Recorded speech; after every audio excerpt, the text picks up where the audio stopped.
Hello, kiddies. This is the Crypt Keeper, and you're listening to Uncle Josh's True Scary Stories. Be careful what you ask for. You may get it.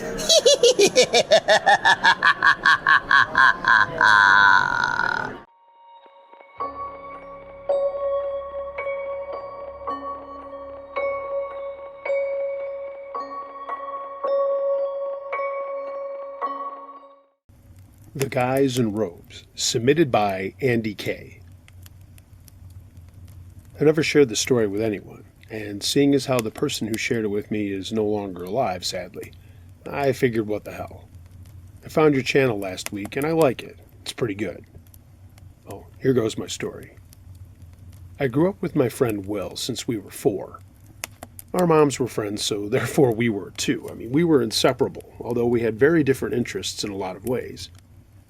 Still, we always hung out, got into trouble, went to each other's games, double dated with our girlfriends, and we were both in each other's weddings. What happened on this night, though, is something that went down when we were in 9th grade. It was a Friday night, and Will was going to stay over at my house. My parents were going out, so we figured we could sneak a couple of beers in the garage and then have a cigar. Yeah, 9th grade and smoking cigars. Morons. It was about 7 in the evening when my parents took off, and we were just shooting some hoops in my driveway and having a couple of cold Jenny lights. And this happened in a town outside of Rochester, New York, by the way. It was late September, and a few weeks before this night, a teenage kid around our age killed a girl and her baby in the elementary school parking lot. And that's a true story. If anyone wants to look it up, just search for Palmyra, New York. Palmyra is also where Joseph Smith started the Mormons, but this kid was said to have killed the two under satanic circumstances. I remember there was a meeting at our school about it, and everyone in the area was really freaked out about it. Anyone from the late 80s and early 90s should remember the whole everything is satanic movement. But as far as I was concerned, the kid was just crazy. But the Satanism thing stuck, and I was interested in the occult like any normal person.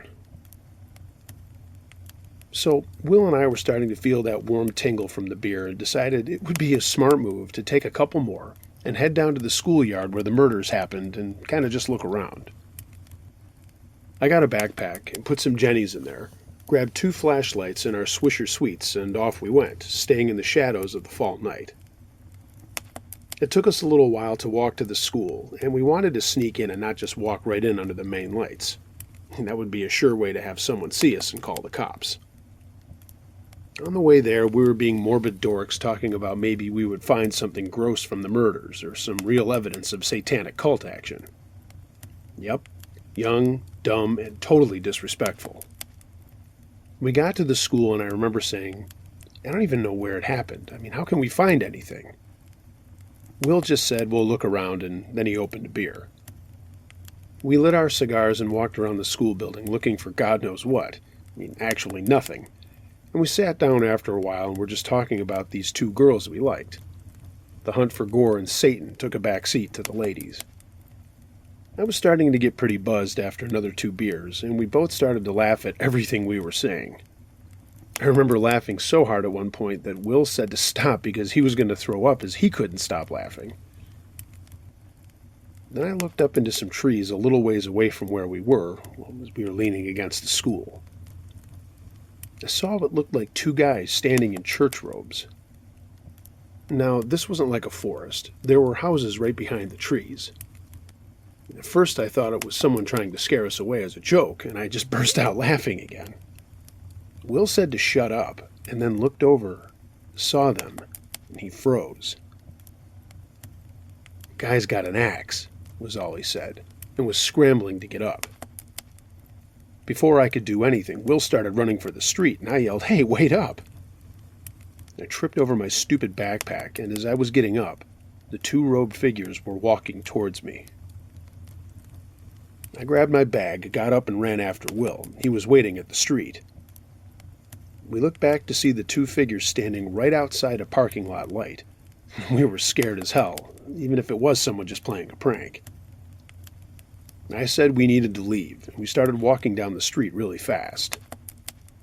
We were in the village, and everything was pretty much closed up for the night. but we had to walk a ways home and go over Erie Canal to get back to my house. As we were walking fast, I got a weird feeling that we were being watched as other cars went by, but when I turned, I saw a car slowly moving behind us. There were no other cars behind whoever that was, so they were taking their time. I mentioned it to Will, he looked back, and we kept moving faster now, freaking out a bit more. It was dark, this car was tailing us, and it was creepy. I thought maybe it wasn't who we saw at the school, but Will said, man, it has to be. We got to a bridge at the canal, and as we were crossing, the car sped up and got right behind us and hit their brights. I yelled and ran as fast as I could until we got to the other side, and then I jumped into the ditch, pulling Will with me. The car came up along us and the window rolled down, and all I could see was the bottom half of a face. It was a guy in robes. In a really deep voice, he said, "Go home and don't wander around at night. Halloween is coming. You might be next to die." Or something like that. I can't really remember it word for word. But I do remember all he had to say was we'd be dead. That I'm sure he said. The car moved off and we finally got the nerve to get up and run back to my house. We ran up the driveway and sat down in my garage looking at the road. We still had some beer in my bag, and we drank them whispering over and over about what we had just seen. Every once in a while, a car would go by, and we'd freak out. Finally, we went inside. Will said we should just watch some TV and forget about everything. It was just a couple of guys messing around trying to scare us. Well, they did. I was scared. I kept looking out the front window, and finally, around midnight, I saw what I was looking for. At the edge of my yard, a car was parked, and two guys in their robes were standing there. One held up an arm and pointed it at me as I looked out the window. Then they got back in their car and drove off. I ran to the phone, but Will pointed out that we had had some beers and we should just let it go unless they came back. We shut all the lights in the house off and went to my room and just started talking again. Then came a tap at my window on the second floor, like someone throwing a pebble at it. Whoever it was, how'd they know we were in there? All the lights were off. But these pebbles kept hitting the window until I went over, opened the window, and yelled to get the hell away from us. I heard some laughter and looked down. There was a guy in robes. But he wasn't alone, and I looked up and saw three more standing at a car at the road. "Come on down, kid," he said. "I'll make it quick. Quicker than the last kid." That was it. I slammed the window, ran to our hallway phone, and called the cops. They came out just as my parents were coming home, and we told everyone everything. No one believed us. They said it was our imagination. Thank God the beer had left our systems. But again, we were told to just knock it off and go to bed. Will and I stayed up all night talking about this, but no one came back, and we never saw those guys in robes again. I still don't know if it was just some dudes messing around or something more sinister. Either way, that really happened in a town known for creepy stuff happening.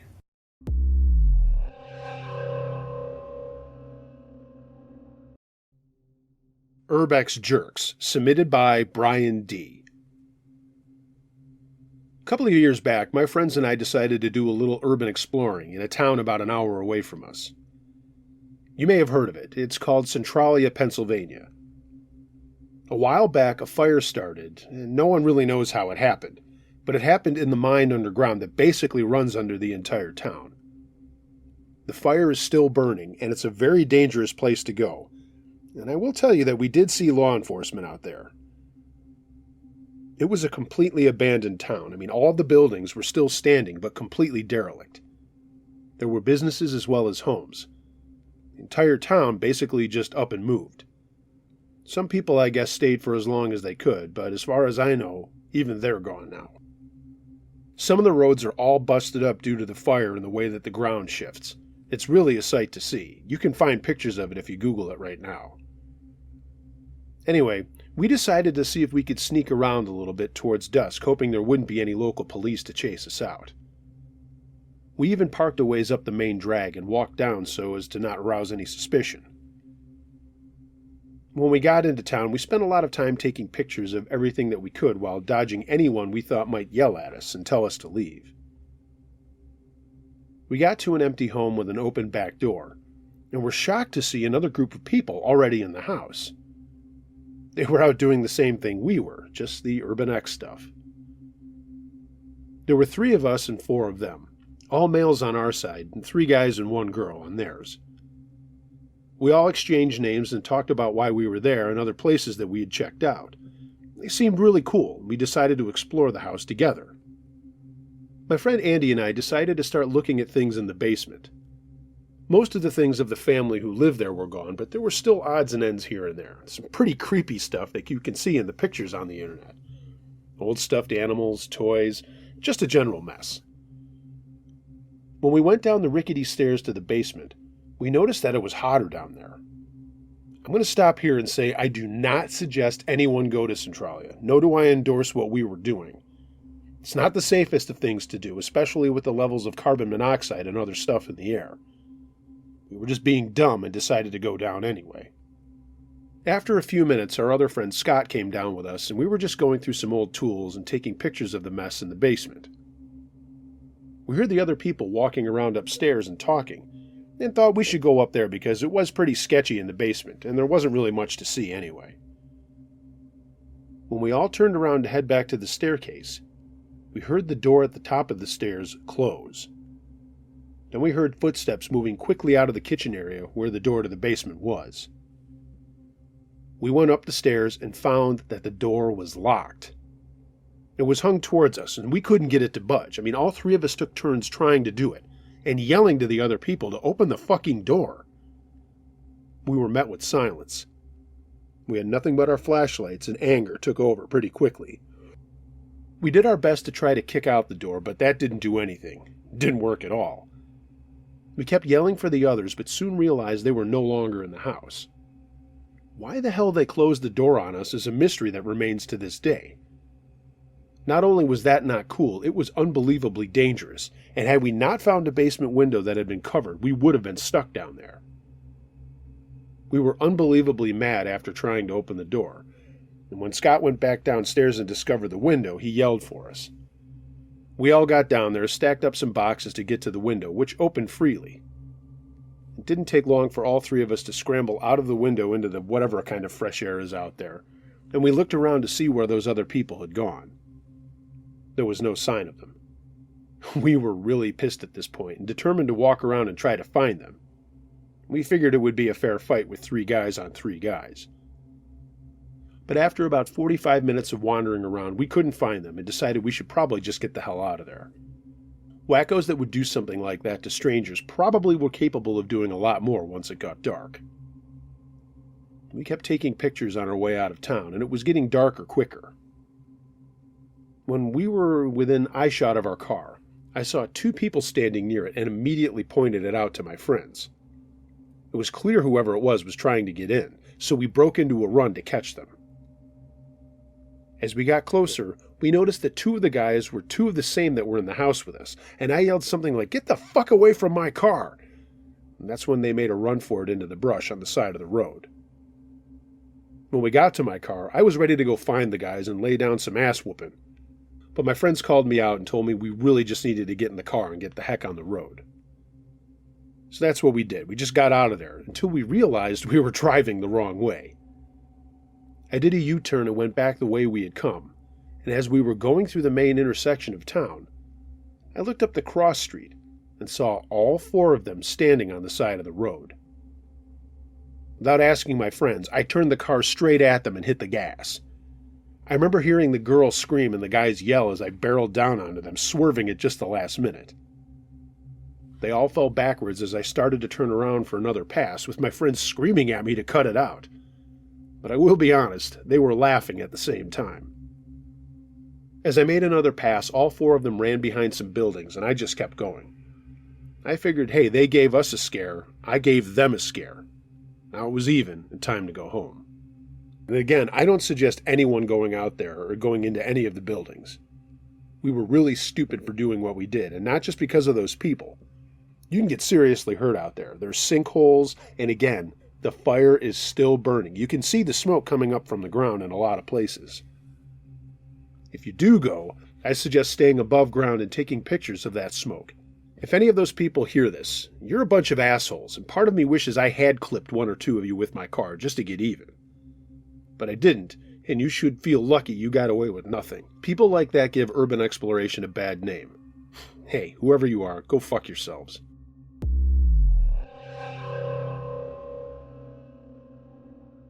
Turn of events, submitted by Tyler.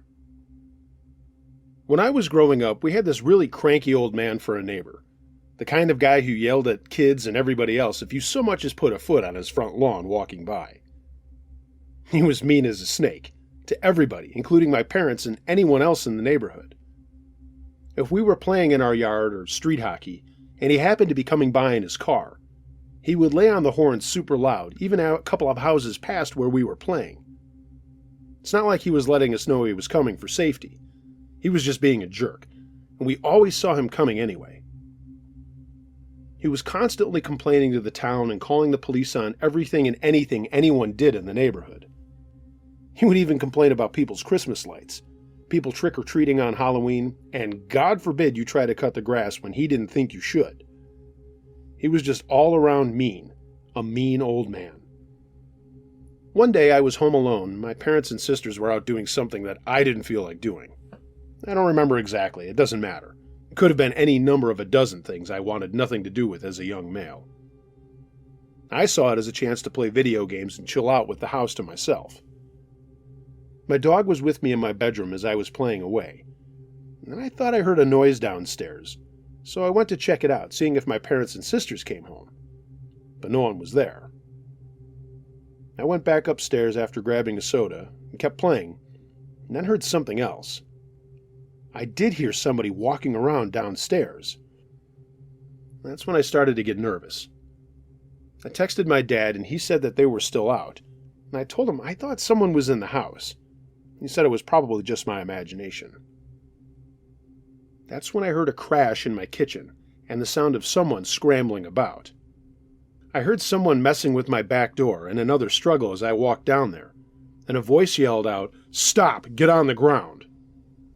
The voice sounded familiar.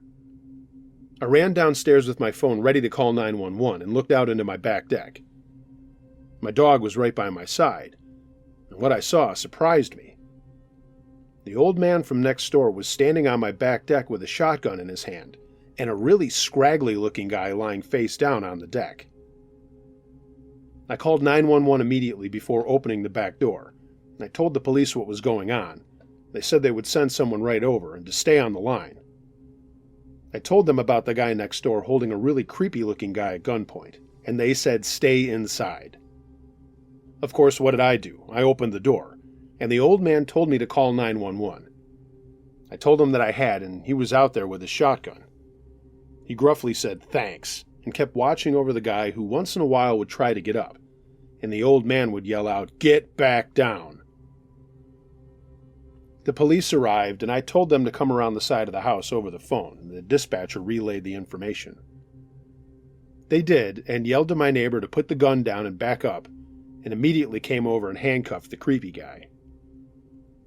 Upon questioning, the old man said that he was out in his yard and saw this guy crawling through our dog door. I mean, he was a pretty big guy, and I can't believe he got through the dog door. Once he got inside, he'd been rummaging around in the house while I was upstairs, unbeknownst to me. He had grabbed a couple of things that were in his pockets. While he was walking around, he knocked over a crystal dish in my kitchen, and then scrambled back out through the dog door. Why he didn't just open it, I'll never know. But it didn't matter. He ran right into the waiting shotgun of my cranky old neighbor. The police hauled the guy off and thanked the old man. Then they told me to call my parents and tell them to come home immediately. I did, and when they got there, the police continued to talk to my parents while I was still shaking. The old man actually cracked a smile about how scared I was. Before the police told him he could go home, he looked at me and told me to be more alert when I was home by myself. He actually patted me on the shoulder, something I never thought he would do in a million years. It was amazing that for all that jerky stuff he did in the neighborhood, he turned out to be a really good guy when it mattered most.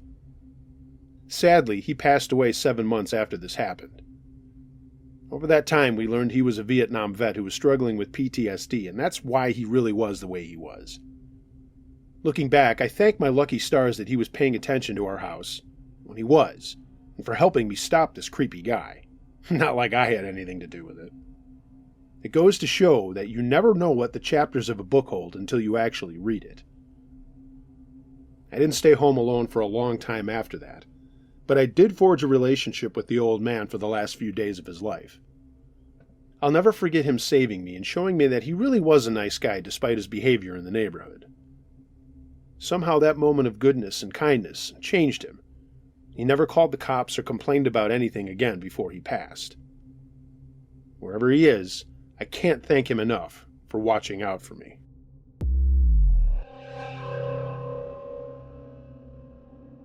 A Very Bad Situation, submitted by Tenuous Todd. Todd isn't my real name, and none of the names used in this are real for the same reason. Everyone wants to be someone anonymous on the internet. I grew up in a small town in Tennessee in the mid-2000s. Decent family, no crazy problems. My parents busted their humps to provide for me and my sister. Both of us were star athletes in high school, and both of us ended up going to college on full rides. I played basketball, but I'm getting ahead of myself. Like I said, growing up was good. Despite my parents working all the time, they made it their business to make sure me and my sis got good grades, were really involved in school activities, and at least one of them always came to our games. I did play football and baseball, but junior year gave them up to focus on hoop. Most of my friends were also on the sports teams, but 2 of my buddies from early on were not.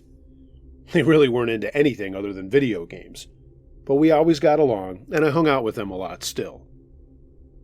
In high school, they started smoking a lot of weed and would come to my games and act crazy, getting the crowds fired up before usually getting kicked out. Funny guys for sure. They soon became the connection for the town when it came to pot, and when I went to college, they did graduate, and they moved in together.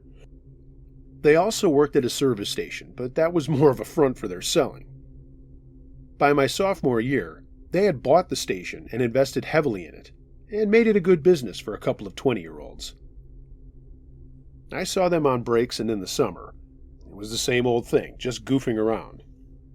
I stuck with beers, but they were all-out partiers. Chris had bought a house with a giant yard and a pool, and Rick moved in with him. I never thought where they were getting all the money, but I did find out later. When I was in college playing, again, I'm not sharing what school I went to, they would call all the time asking about my teammates and stuff like that. I kind of figured out what they were looking for and realized that they were not only dealing, but they were also running a pretty big book back home. Over time, they had made a lot of connections in the sports world, and the service station now became not just a front for their drugs, but for their gambling. My senior year, I was getting a sniff at some pro options.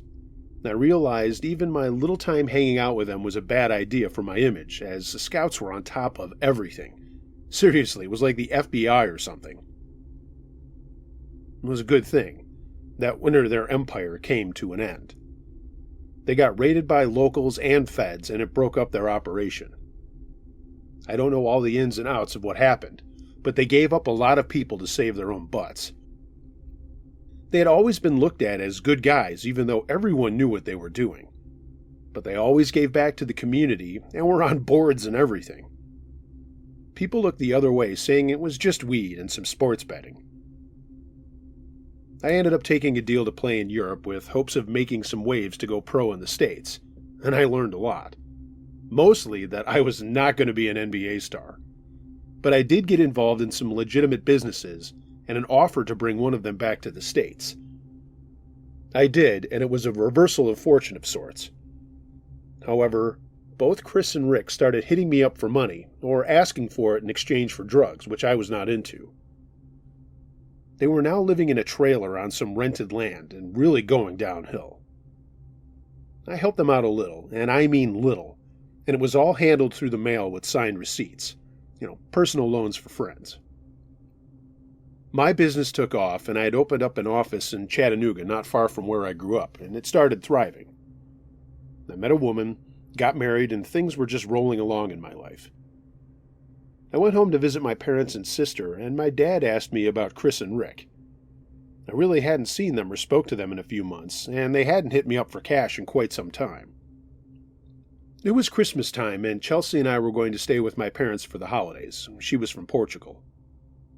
She and my mom went out shopping, and my dad was going to my uncle's cabin to hunt. I used to hunt, but was not down with it for whatever reason that day. That afternoon, I went to a local watering hole after doing some shopping of my own. It's a little town, but we do have some cool mom and pop shops with unique gifts. But this is where my story gets bad. Sorry for the backstory, but I wanted everyone to know a little bit about my friends and how they stayed in my life. So I went into the place around 4 o'clock for a beer and a sandwich and to shoot the shit with all the old-timers who were all into basketball. They all remembered me in my high school and college days and were asking about my dad, just the usual small-town stuff.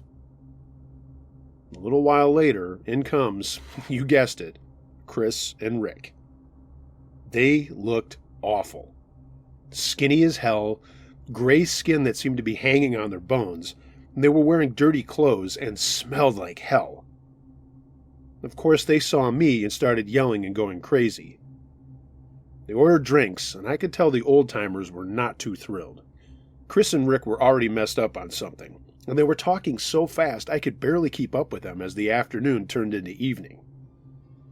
At one point, they both went to the bathroom and came out much quieter. They kind of stopped talking and just either stared at the TV or looked at one another. I had stopped at 2 beers and was ready to go home when Chris asked me if I could give them a ride. He also said he had something he'd been wanting to give me, a gift from his bookie days. He said he had a signed Rick Nash jersey, my favorite player.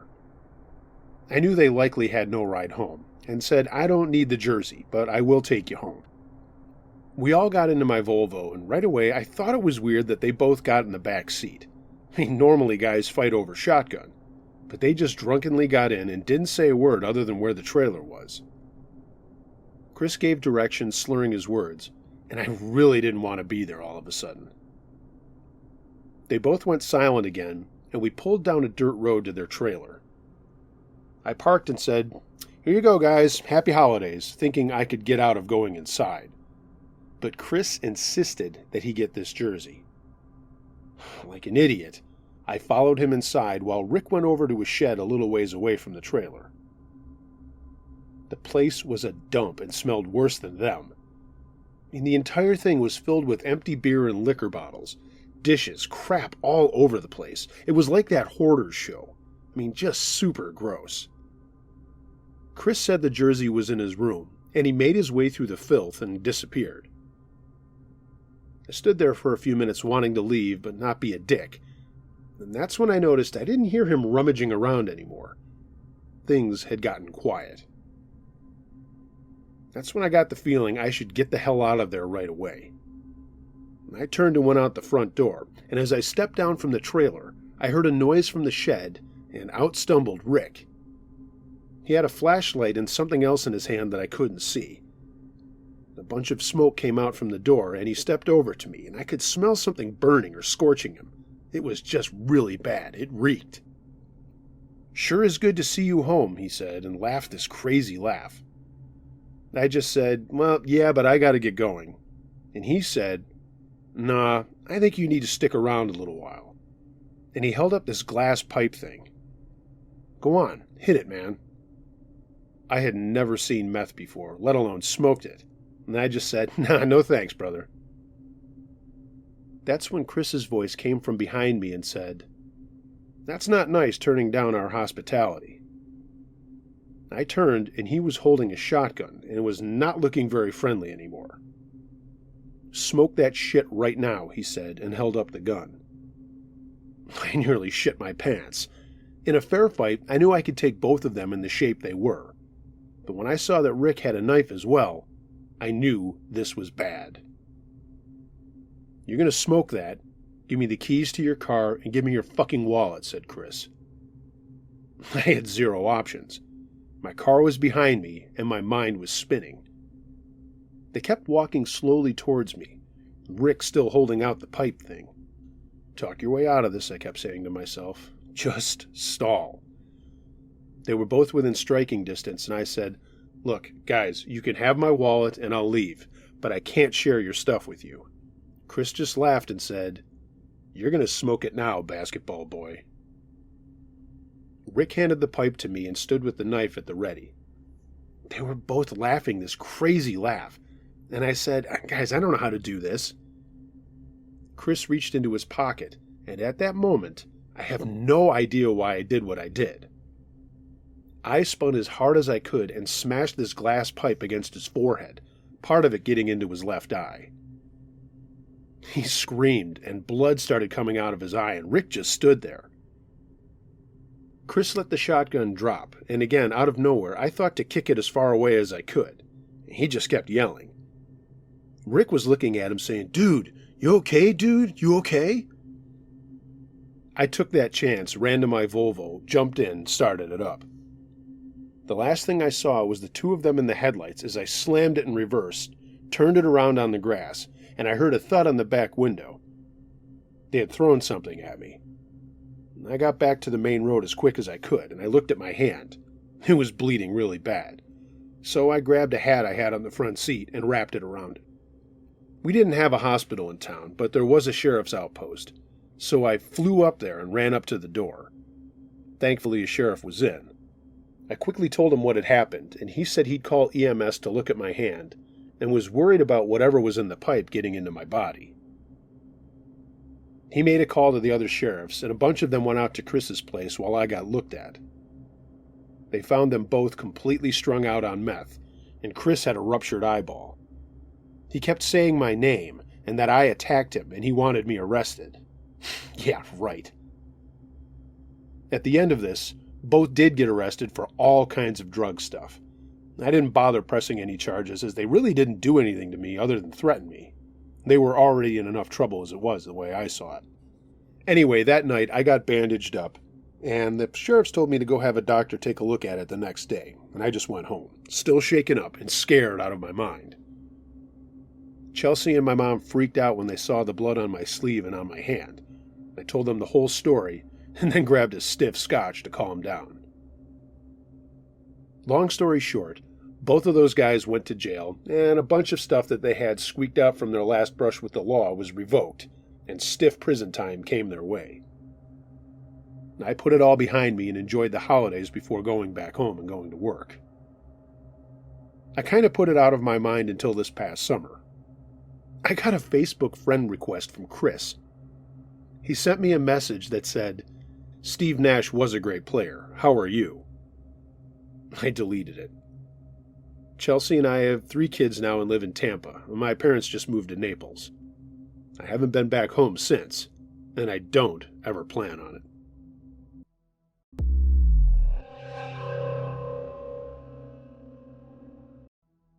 The Babysitter, submitted by Taryn. When I was about 10 years old, my regular babysitter could no longer watch me. I was an only child and my parents did a lot of stuff with me, but every once in a while they would go and do things on their own, so someone needed to watch me. My babysitter for a number of years was a teenager named Kelly who was awesome. She always made me popcorn and let me watch TV a little later than she was supposed to before I had to go to bed. Kelly always had games and was just a lot of fun, and I liked when she got to watch me. But when she was a senior in high school, she had to stop watching me because she had so much going on as she was graduating. My parents looked for a new babysitter for me and ended up picking a guy who was the son of one of my parents' friends. I'll call him Jack. Jack was also really cool. It was a little different having a guy watch me, a little girl, but he did a lot of the same things that Kelly did and always made me laugh. He also told me about a lot of rules that I never thought of in preparation of when I would be staying home alone. My parents had been talking about that, and he told me all about locking the doors and not answering the phone and stuff like that. He really did have an interest in my safety. But like anyone, he ended up making a mistake that was not so good. One Saturday night, my parents were going out and Jack was coming over at dinner time. He had a bunch of things planned for us, and I was excited to see him. We had dinner and watched some TV while playing Sorry. It came to bedtime, and he had me wash up, brush my teeth, and get into bed, and then let me read with my flashlight. He reminded me that he'd be right downstairs, and I just went to reading. I fell asleep and woke up in complete darkness. I didn't know what time it was, but for whatever reason, I just felt like something was wrong. I rubbed the sleep out of my eyes and looked around my bedroom and saw a dark shadow in the corner by my desk. At first I thought it was Jack and said, "Hey, what's going on?" But the shadow shape didn't do anything. I must have been really tired because I fell back asleep and woke up in the morning. My parents were making breakfast, and I went downstairs and told them what I had seen the night before, and they told me it must have just been a dream. I figured they were right and forgot about it. The next time Jack had to babysit me, though, the same sort of events took place. I went to bed and woke up in the night, but this time the shadow was closer to my bed and was actually picking up the sheets at my feet. Immediately I thought I was still asleep again, but then the shadow figure moved, touched my leg and rubbed up my shin. Now I was scared but couldn't find my voice to yell, and in the dark, the shadow's hand kept creeping up my leg. I finally mustered a, "Leave me alone," but the shadow figure just searched me and kept moving its hand closer to the space between my legs and tummy. Now I really yelled out, and the figure backed up and went out of my bedroom door and closed it. I was so scared I couldn't move. Finally I began yelling for Jack, but he didn't come right away. I got my courage up and went to my door and opened it, and there was nothing in the hallway.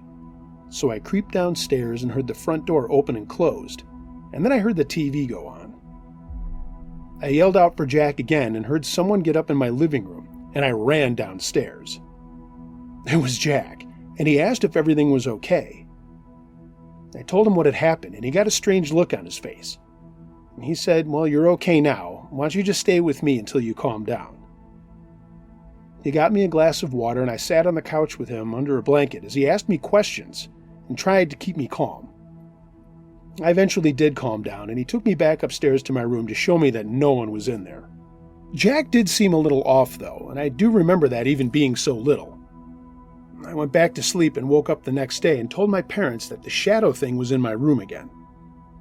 Once again, they said it was probably a dream, and I told them that Jack told me the same thing after he checked and there was nothing in there. The next time I needed a babysitter, Kelly had come back. I didn't really know why she was doing it, but I was super happy to see her. I asked my parents about Jack and where he'd gone, and they said that he wouldn't be able to see me or be my babysitter anymore. I didn't care. Kelly was awesome. I only had her as a babysitter for another year and then was left on my own when my parents went out, or I would go to a friend's house or whatever. When I was graduating from high school and getting ready to go to college, I asked my parents whatever happened to Jack. And they looked at each other and finally told me the truth. Jack had gotten into some trouble for assaulting a friend of his. He had beaten him so bad that Jack had to go to prison for teenagers for a little while. The 2 nights that things happened in my room were nights that Jack had made a bad decision to sneak out of my house to be with his girlfriend. He had asked a friend to fill in and just sit in the house living room to make sure that nothing happened while he was gone. But it did, because the guy had gone into my room and then done the things that he did. Thankfully, he didn't do anything more than touch my legs, but it could have been really, really bad. I didn't realize it at the time, but I was literally seconds away from being touched by an adult in my own bedroom. It made me sick to even think about it. That second night when I yelled for the shadow to leave, Jack was just coming back from seeing his girlfriend, and the guy had left. After I told Jack what had happened, Jack waited until the next day and confronted the guy, and when he found out it was true, he beat the living hell out of him. I think a tire iron was involved. Jack got arrested, and I never knew anything about it. When I look back, I was angry, and certainly at the time, too. I'd found out that Jack had done what he had done, knowing that he was just being a stupid guy and wanting to get laid. He had no idea that his friend was the way he was, and when he found out, obviously, he snapped. I've never heard or seen anything about Jack since then. Now that I have kids of my own, I am crazy vigilant about vetting their babysitters or anyone who's around my kids. Not because of Jack, but because of the people that Jack was friends with.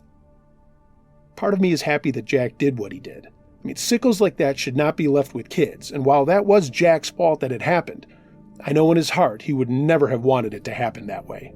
Keep your family safe, and really check out anyone who's going to watch your kids.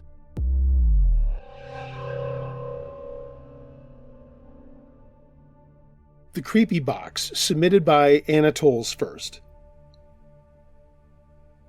In 2002, I moved from Houston, Texas, to a small town in Nebraska.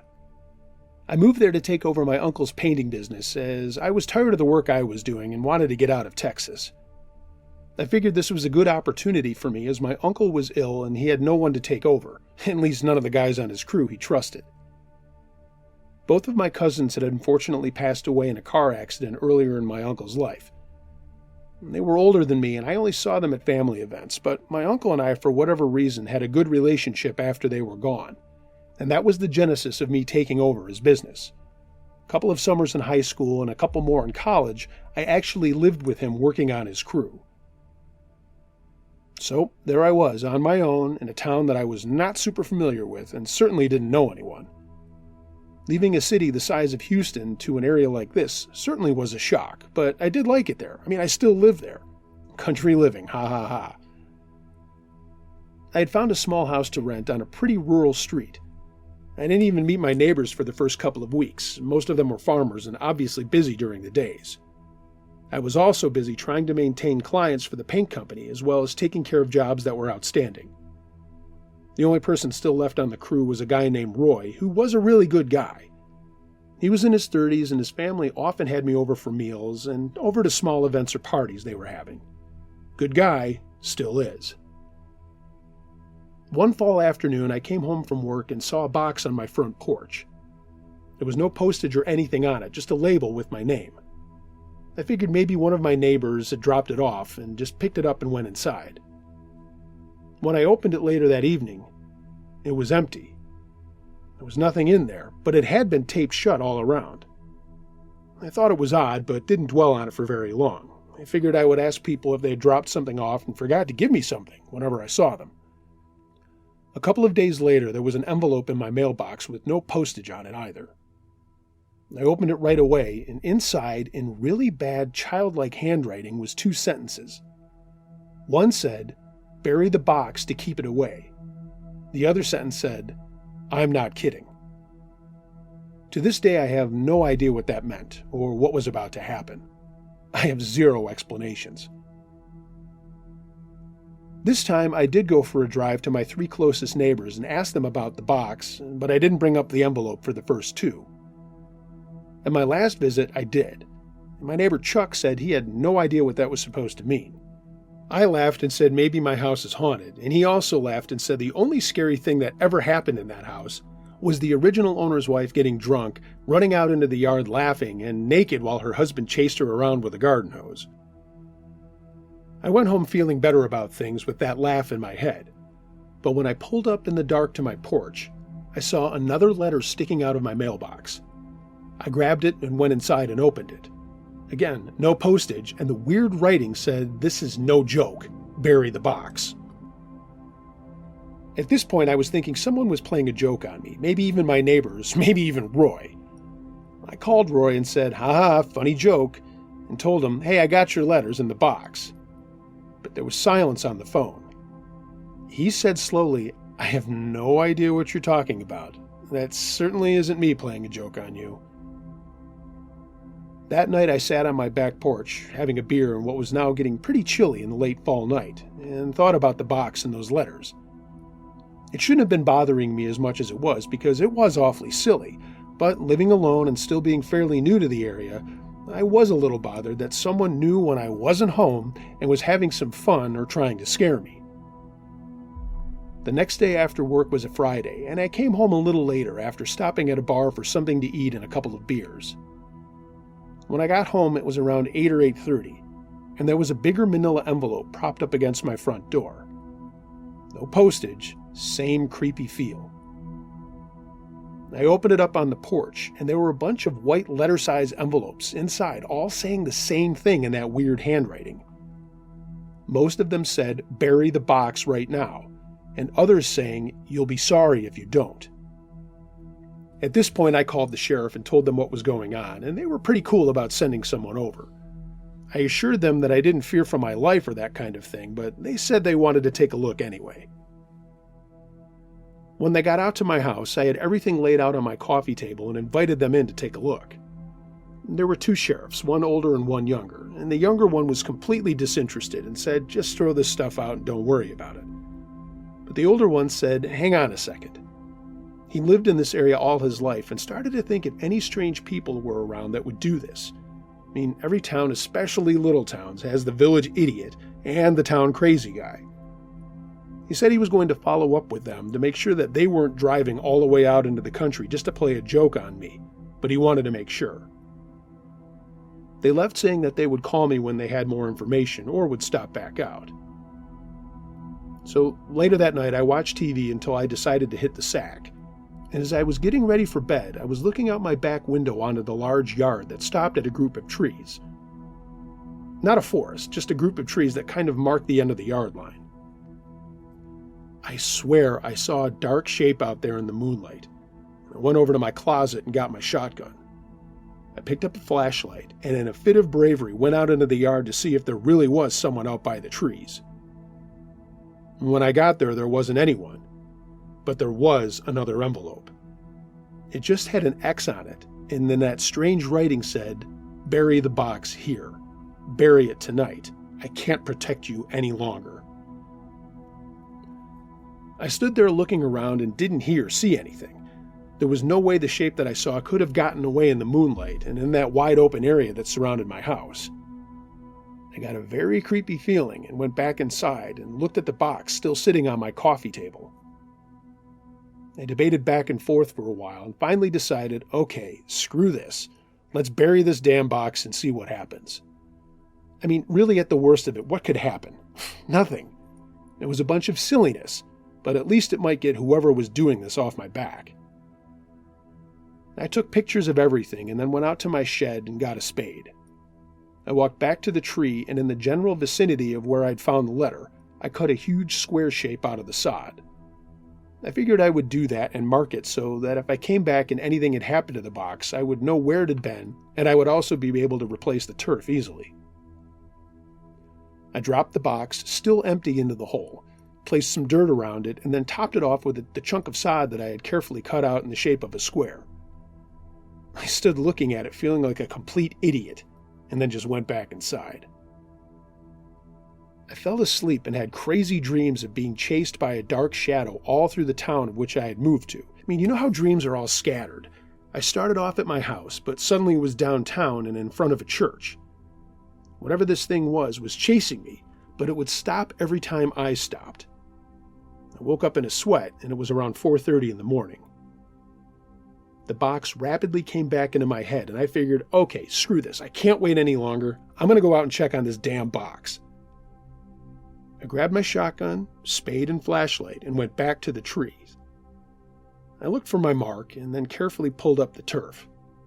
The box was still there, and I breathed a sigh of relief, but there was something dark red and sticky on top of it. I opened up the box after pulling it out, and it was heavy. There was something in there. Now I was pretty scared, and I pointed the flashlight down as I opened the box to find a very bloody deer heart. I almost dropped it, but I caught myself. I looked around and didn't see or hear anything, and now was really freaked out. I put the box back in the ground, reburied it with the turf, and then ran inside. I immediately called the sheriff and told them what had happened. It was not the same guy that I talked to, but they had obviously been talking about it at the station because he was familiar with what was up. He said he was calling the other sheriff and they would be out at first light. When they got there, I led them to the box, sheepishly telling them what I had done, and both of them had grins on their faces.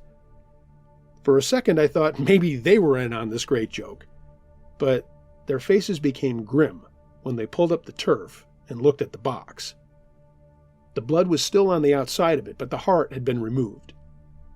There was a bloody envelope in it, and the sheriff picked it up with a gloved hand. He opened it up, and in the same crazy handwriting were the words, "You are safe for now." And that about did it for me, and I said I didn't know what to do.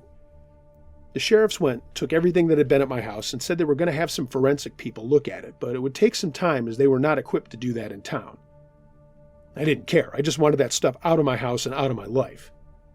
I did register a complaint, but I knew that wasn't going to go anywhere.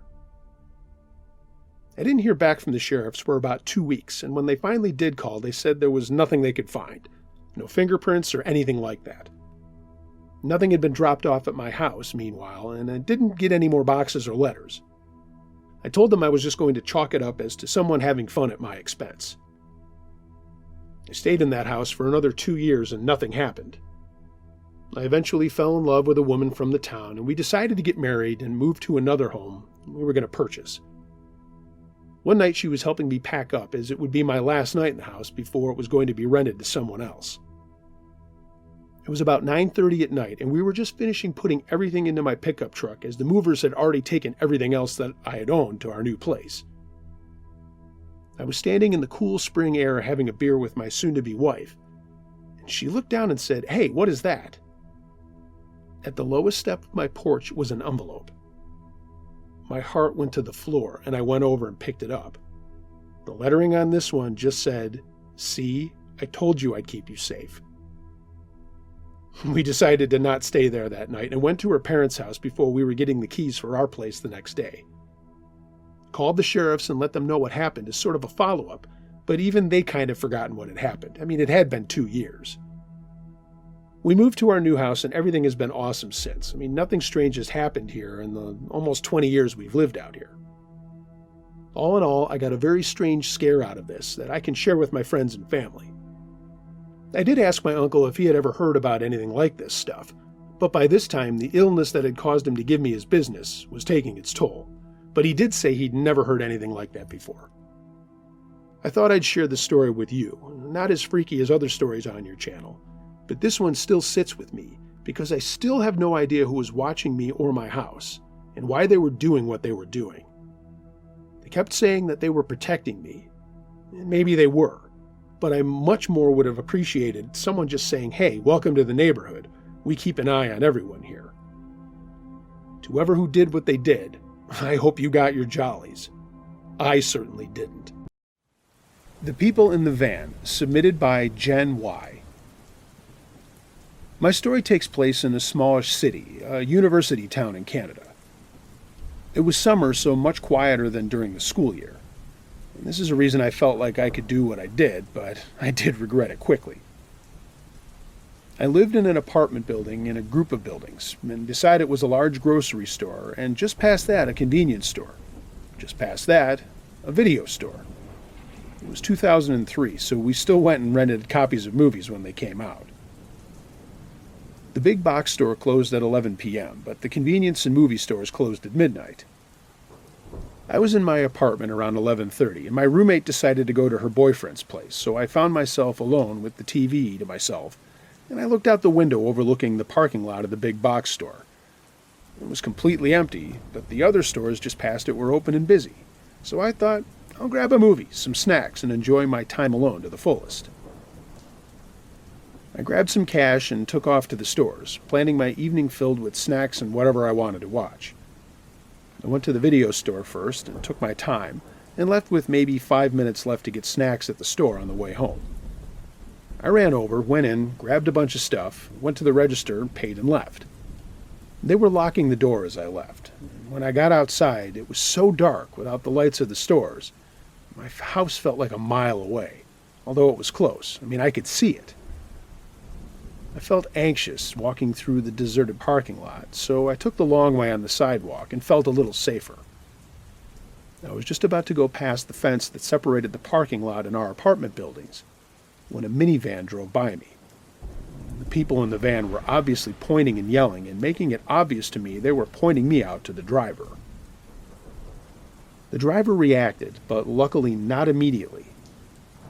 He did a quick left turn at the lights behind me and drove at full speed to the parking lot to the exit where the fence was, where I was still standing. I got the fuck out of there and ran to my apartment, which was the first one.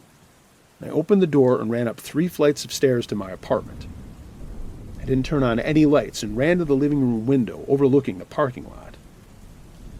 The van had stopped right where I had been standing, and several people, at least 6 of them, were out of the van walking in every direction from where I was. They were obviously talking and looking for me. And these people were out there looking for me. I had no idea why. I had no idea who they were, and let me tell you, I did not want to find out. I don't know what would have happened if they hadn't spotted me almost literally outside my door, or if I lived in the next building over. I might not have even made it, as it's hard to outrun a vehicle. I'd never heard of any random attacks in that area, but I often wonder if maybe I would have been the first. I should mention that we have a very transient population anyway. I did a full snack check of my house prior to 11 p.m. every night for the rest of my lease, and then I moved to an even sketchier neighborhood. But that's a story for another time.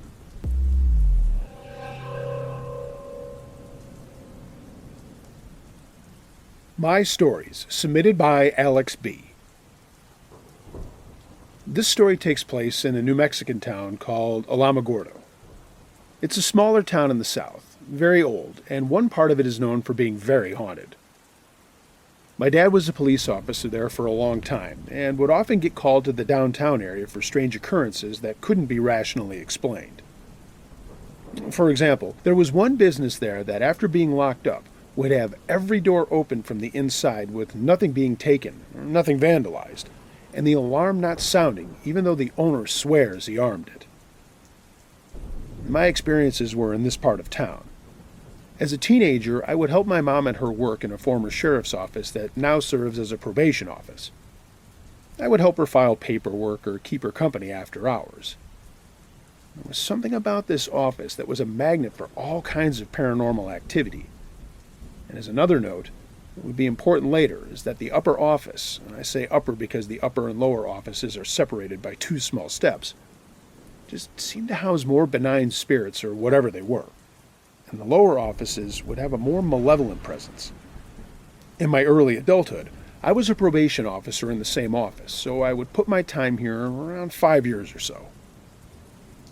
And I'll start at the beginning, when my mom worked there. Very little would happen during working hours. People would be in and out, typing on the computers, sending faxes, regular work stuff. Everybody was usually gone by 5, and I swear at 5:01, the place would really come alive.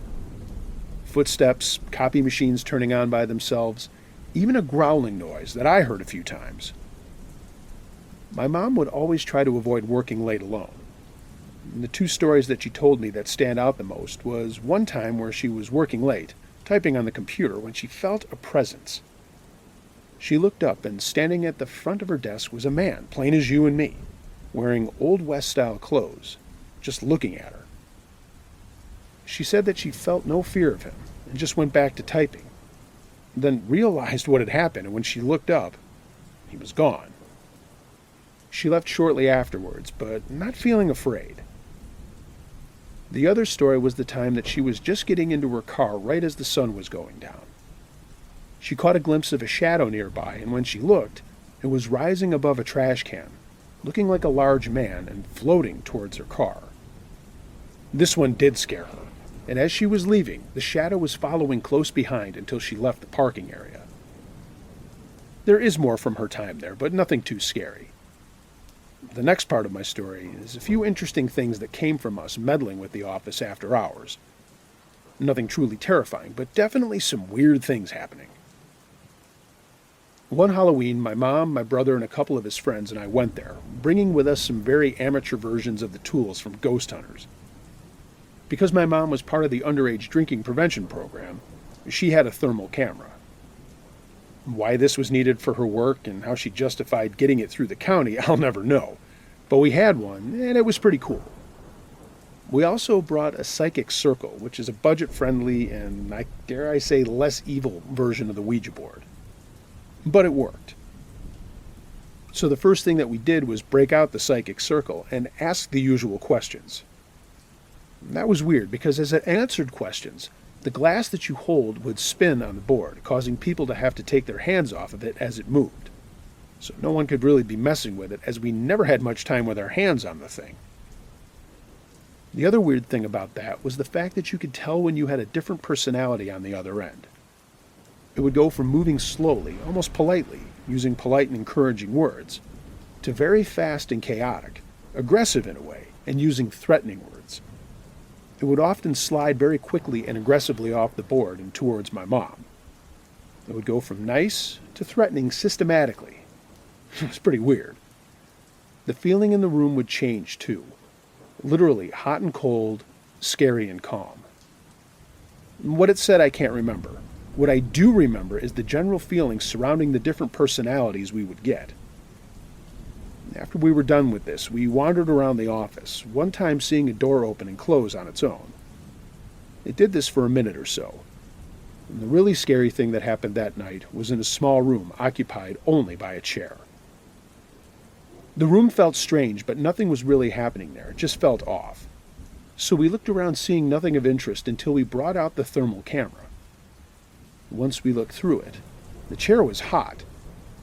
It literally looked like someone was currently sitting in it.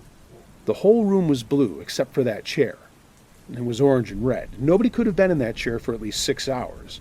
Yet there it was, glowing on the camera.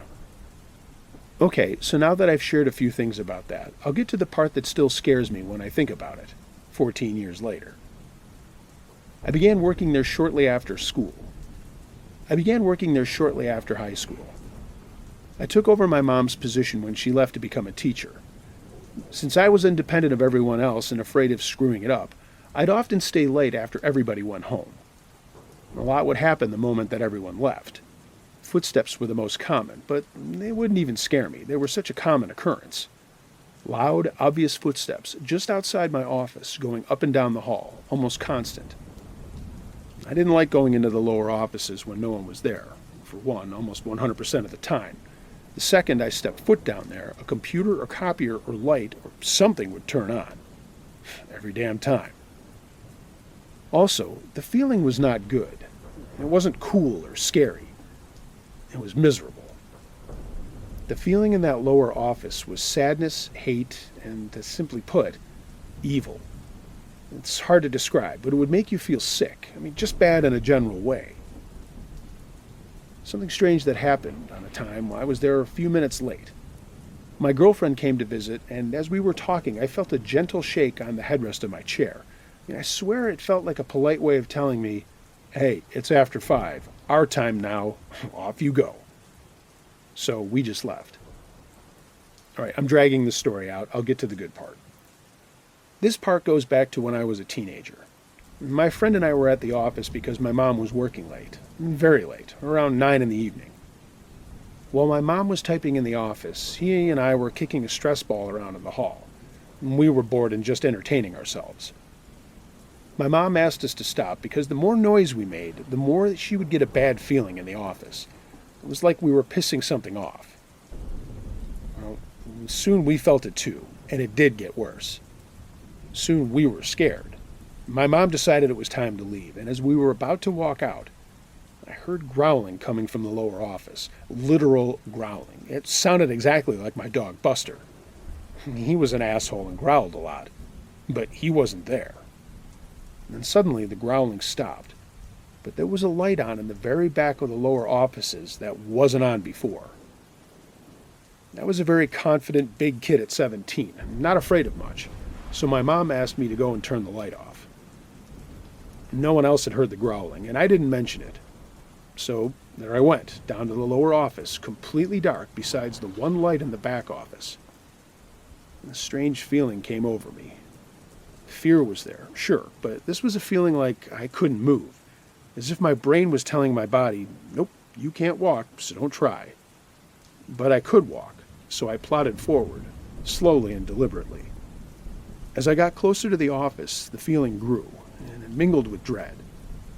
I finally made it there, and I poked my head into the office and reached for the light switch, when I saw something swaying out of the corner of my eye. I turned and looked, light still on, and saw a man, a noose around his neck. It looked as though he had his tongue and eyes ripped out, and somehow he'd been set on fire.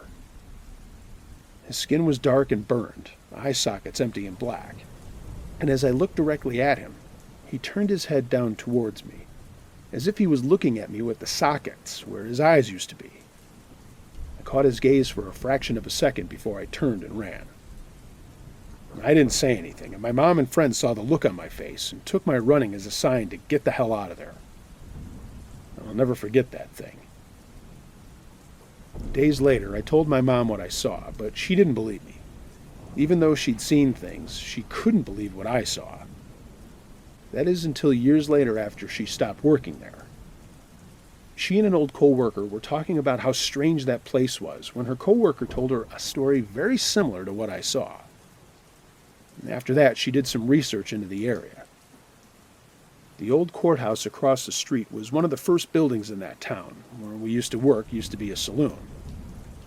People would be tried in that courthouse, sentenced to be hanged, and the barred patrons would watch. Some of these hangings would involve setting the person on fire and cutting out their eyes. I don't know what it was about that building. Nothing paranormal outside of it has ever happened to me.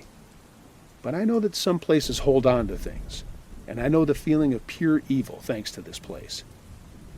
The building's no longer standing. It was torn down to make a parking lot, but the memories of that place will stay with me forever.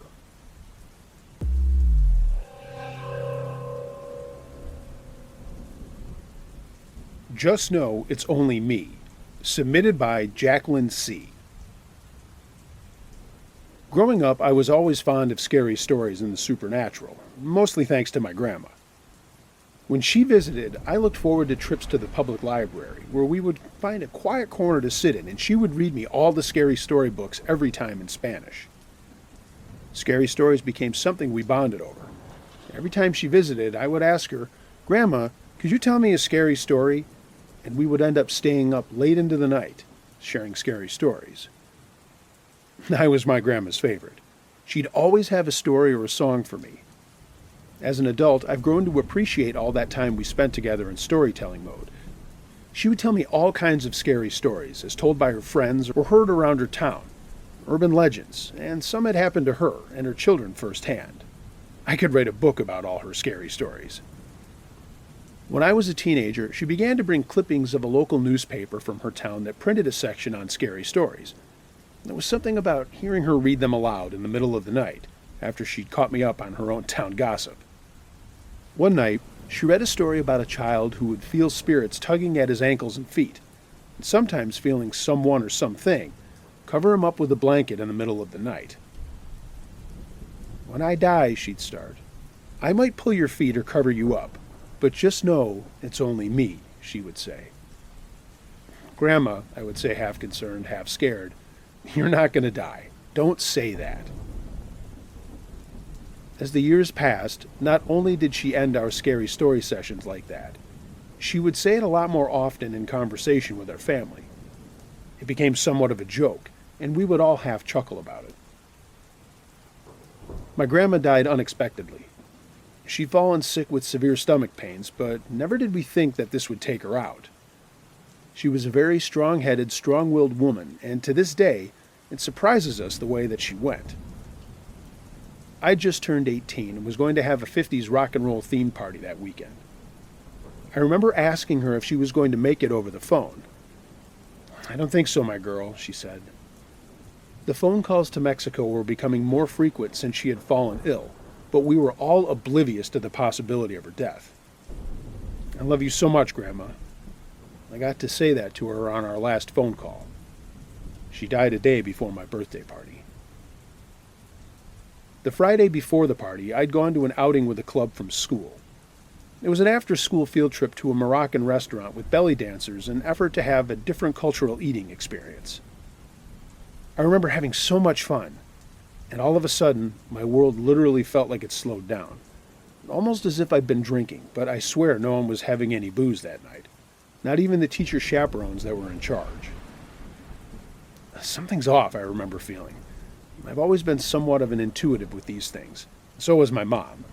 It was as if I already knew something was up. One of the teachers was dropping off all the kids back to their homes instead of the school, and on our way from the city back to the burbs, my close cousin called me up. "Hey, Jay," she said, kind of sad and distant. "Hey," I said. "What's up? I'm coming home from the coolest field trip. They had belly dancers and we got to eat with our hands," I shared excitingly. "Oh," she said, still sounding kind of distant. "Have you spoken with your mom or sister?" "No," I said, and grew concerned. Something definitely was up. She would usually text, not call.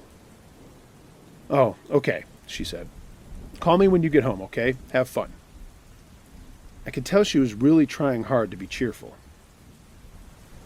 When I was dropped off, the front gate to our home was wide open. That's freaking weird, I thought. My mom was always particular about keeping that gate closed. I walked up to the front door and swung it open.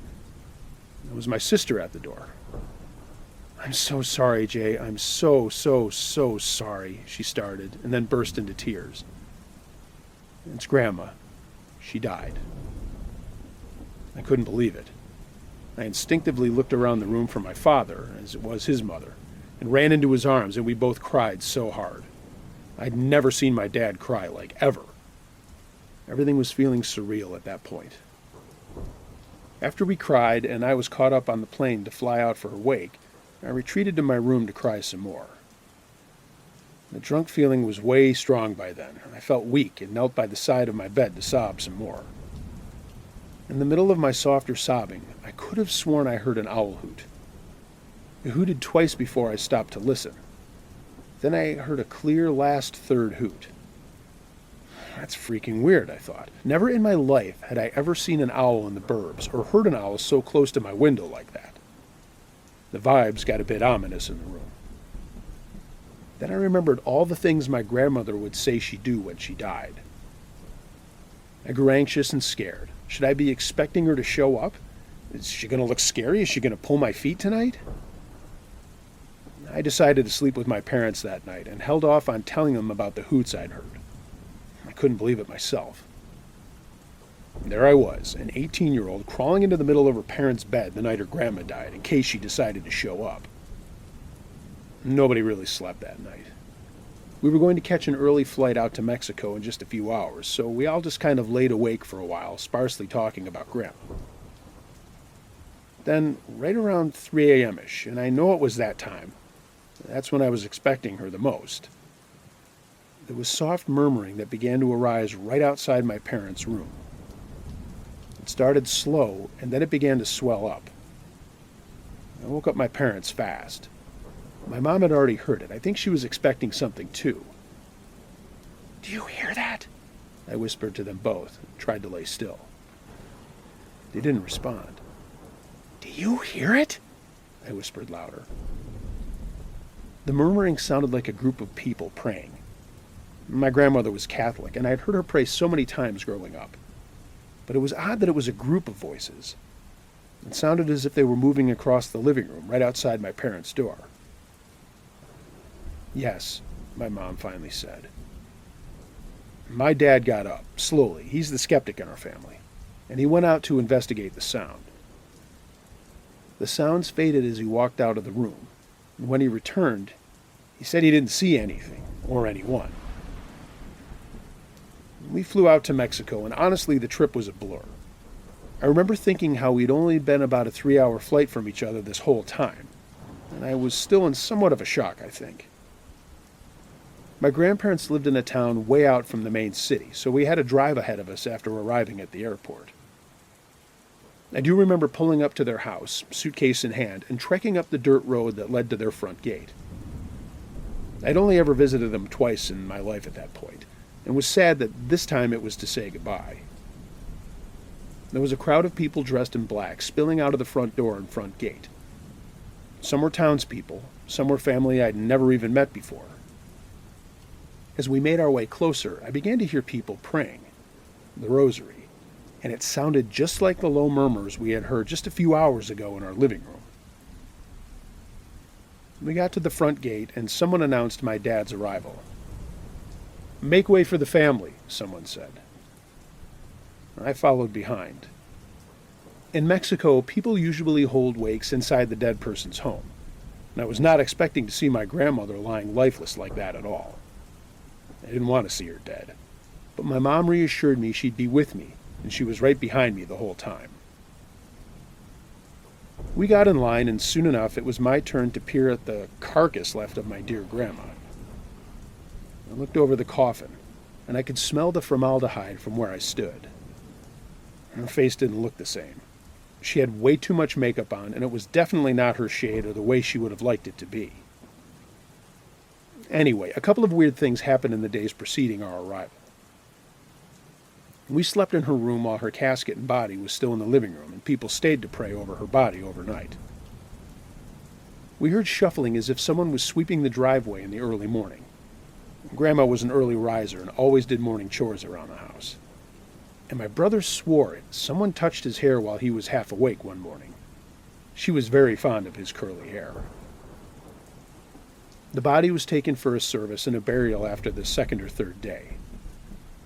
My sister wasn't able to make the trip to Mexico in time, so she stayed home.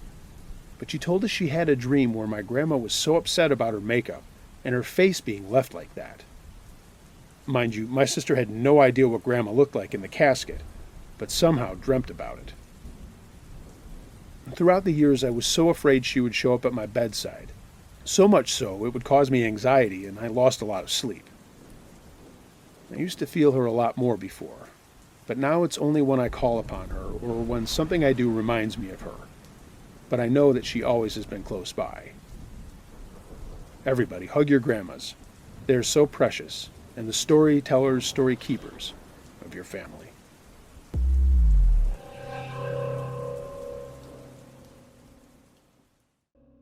That's Not My Friend in the Woods by Bossy Boots 801.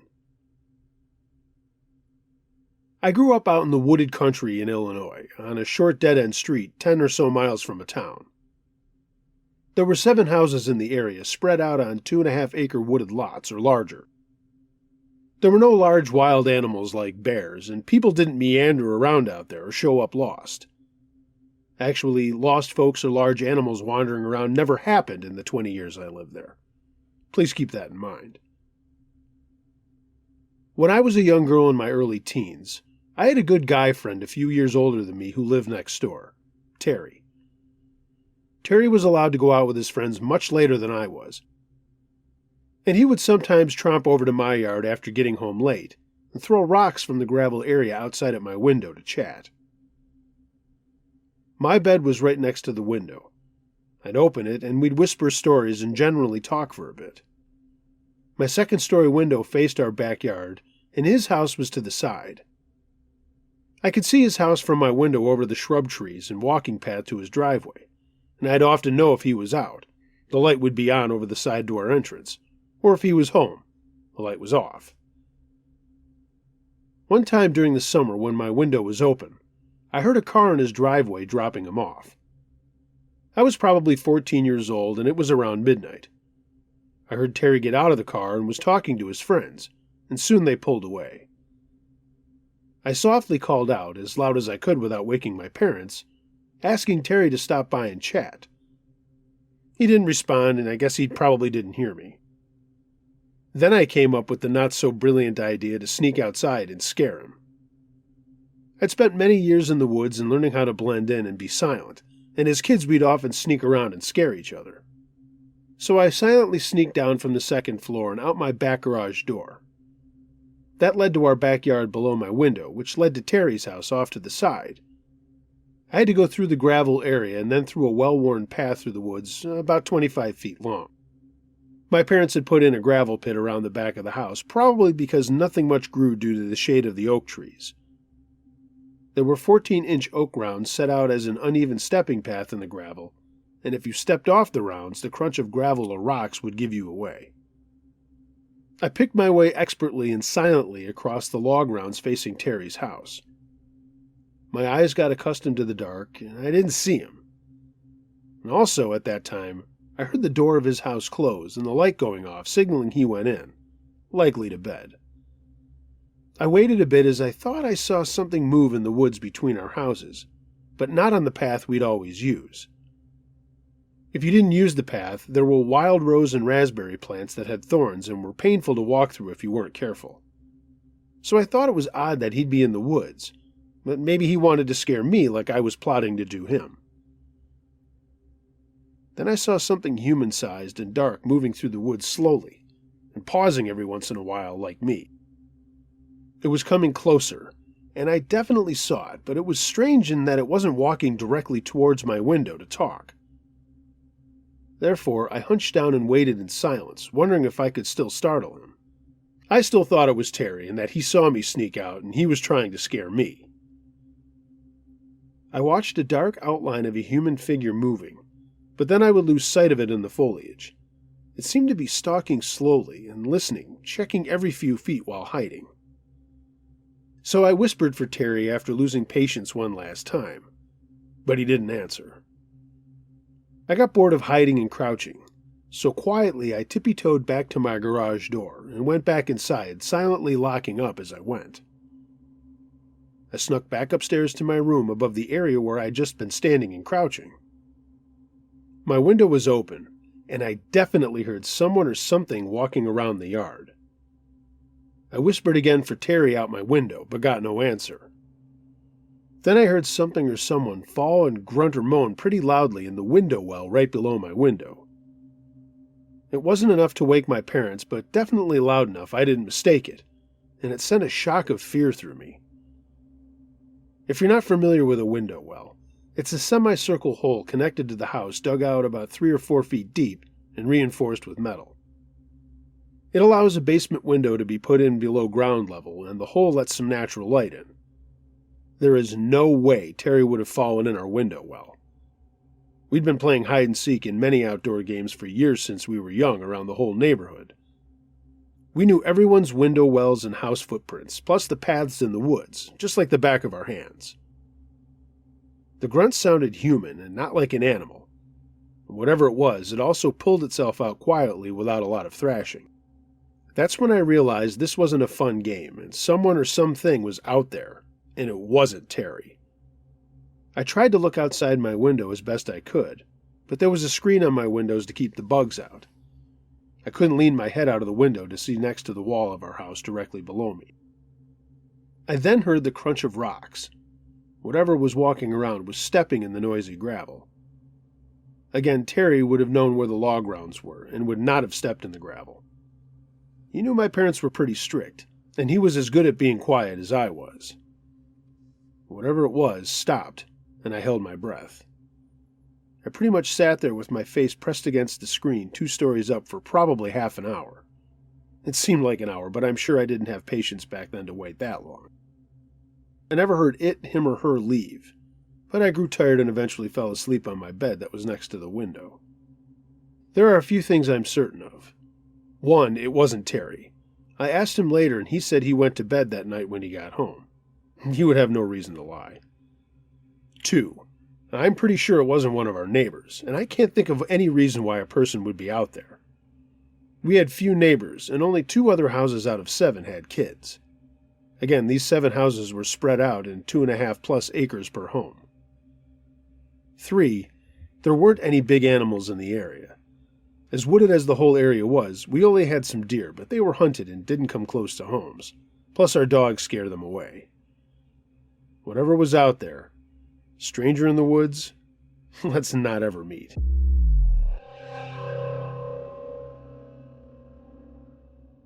Something in the Basement, submitted by Autumn K. I want to start this story out by explaining the layout of my house in which this situation happened. When you go into the house, you come into the living room.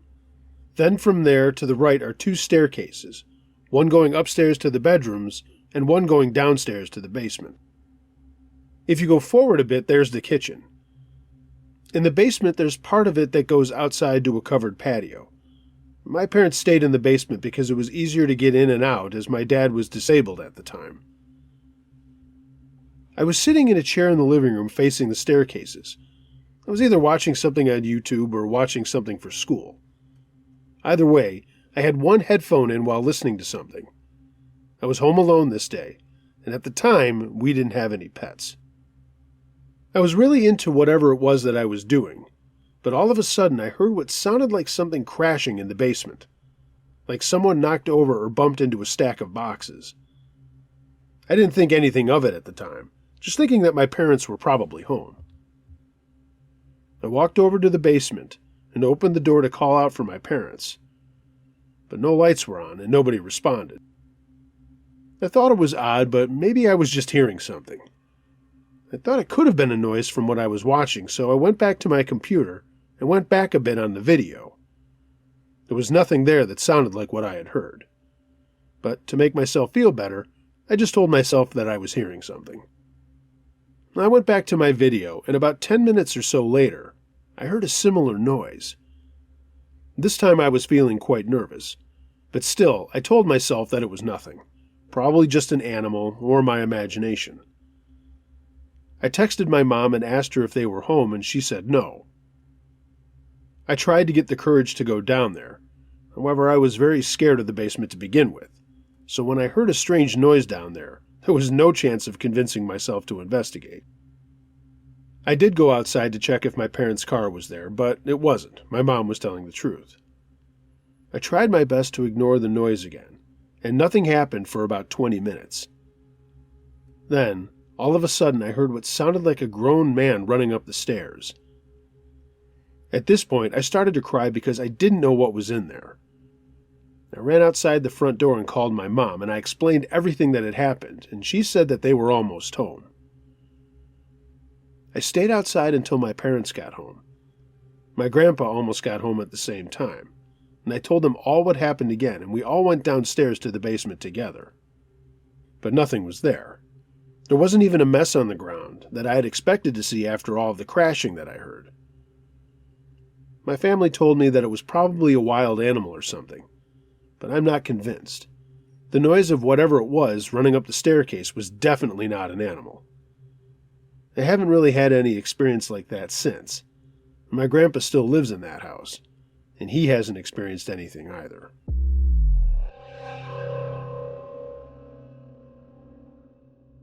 Faces in the Snow, submitted by Terrence.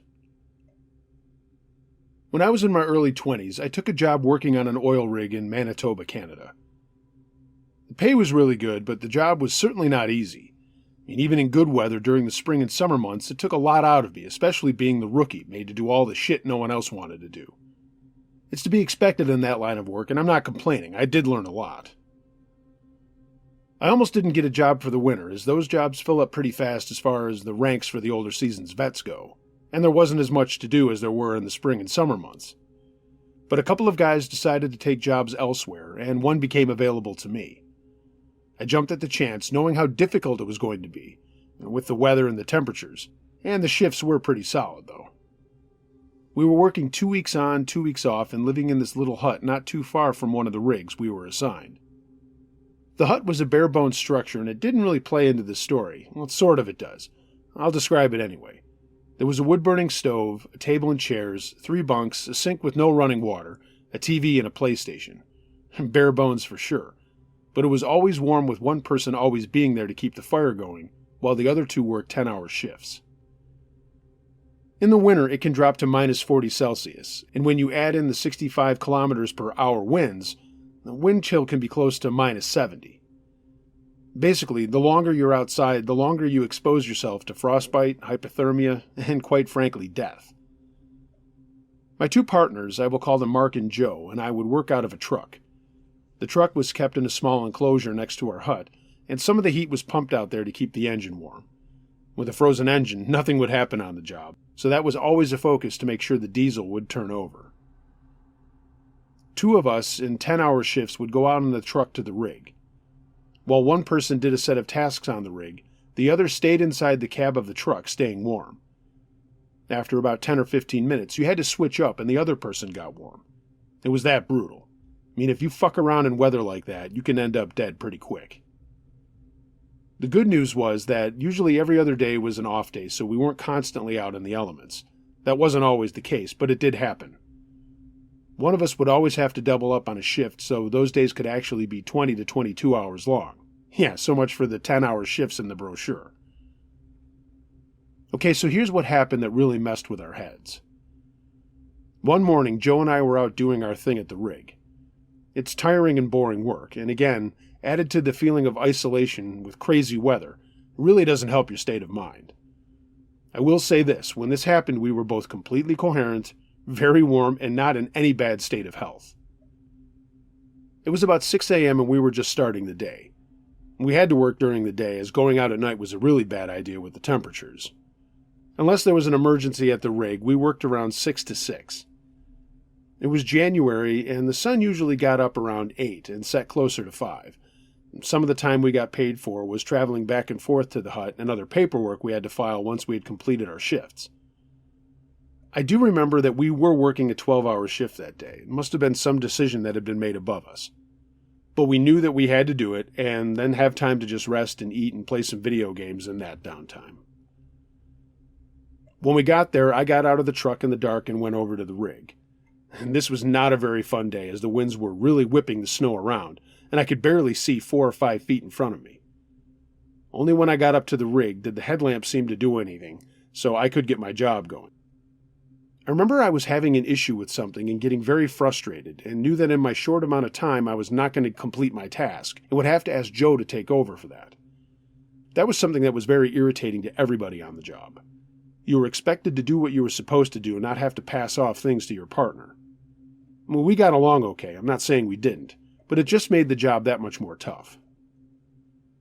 So I was yelling into the wind how frustrated I was, and I stopped for a second to make sure that I was doing everything correctly and to procedure. I took a step back and looked into the nothingness around me, when suddenly I saw a dark shape in the whiteness of the blowing snow. It got darker, and at first I thought I was hallucinating. The shape got darker and darker until it became human shapes. There were people out here. My brain kind of stuttered, and I couldn't imagine, number one, how the hell anyone had gotten out this far in this weather, and number two, how the hell they were surviving. There were 3 of them, and they were all bundled up in heavy Inuit parkas, at least the style that they wore. Huge warm pants with very large coats with fur around the face area. But what got to me was they weren't wearing any face coverings. We, of course, had extremely warm balaclavas and state-of-the-art gear to keep us warm while we were out there. But here I was, looking into the face of 3 people, their faces looking very tan or dark, just like the Inuit. They were wearing nothing on their faces. As I stood there staring, one of them just pointed to something on the rig and smiled. I turned to see what he was pointing at and realized it was something that I had to adjust, and that's why I was having trouble. When I turned to look at them again, they were retreating, walking backwards into the wind and into the blank whiteness of snow.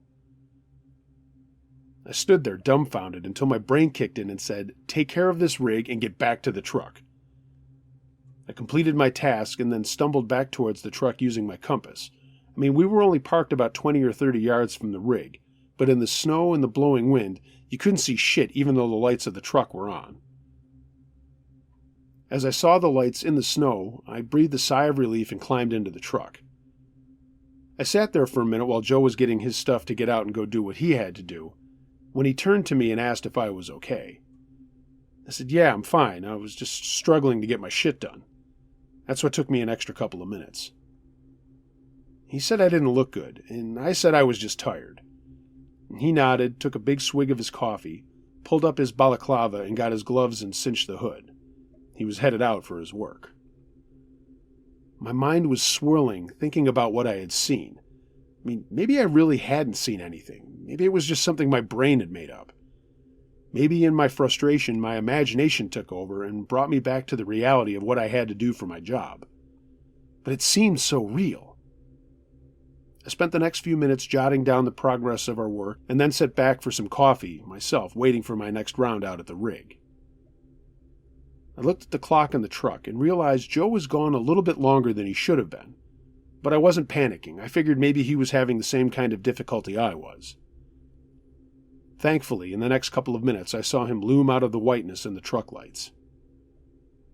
He got in and sat there for a second, and now it was my turn to ask him if he was okay.